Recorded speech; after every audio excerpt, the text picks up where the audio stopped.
বন্ধুরা, আপনারা দেখছেন সুর দোফালা। প্রচুর পরিমাণে ফলন, থোকায় থোকায় ফলে। এই যে জাত, এই জাতটি আমাদের হুগলি জেলার খুব খুব চর্চিত একটি জাত। প্রচুর আম বাগান আছে এই জাতের ওপর। এটাই হচ্ছে সুর দোফালা। আমের সাইজ খুব সুন্দর, শেপ তো খুবই ভালো আপনারা দেখছেন। আর এই ফলন দেখুন, আমি কিছু বলবো না, আপনারাই দেখুন। থোকায় থোকায় ধরে, যদিও দুবার এই গাছ থেকে, একই গাছ থেকে ফলন হারভেস্টিং হয়েছে, তুলে নেওয়া হয়েছে এবং গাছকে ঝুড়ে দেওয়া হয়েছে। মানে এরা তৃতীয়বারে যখন পুরোপুরি ফল তুলে নেয় তখন গাছকে অনেক ডাল ছেটে দেয় নেক্সট বছরের জন্য, এতে ফলনটা ভালো হয়।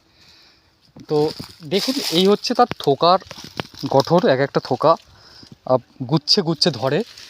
আমের সাইজ খুব ভালো এবং টকের জন্য, আচারের জন্য প্রচণ্ড প্রসিদ্ধ এই ভ্যারাইটিটি।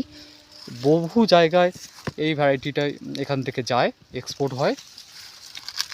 আর এর আশপাশের সমস্ত গাছে আপনি দেখতে পাবেন ফল রয়েছে এখনও, যদিও দুবার করে ফলন হারভেস্ট করা হয়েছে।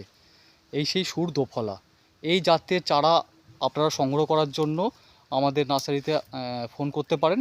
আমাদের ফোন নাম্বারে সবসময় পাবেন। এই হচ্ছে সুর দোফালা। কমার্শিয়ালভাবে আপনারা ভালোভাবে করতে পারেন এই জাত।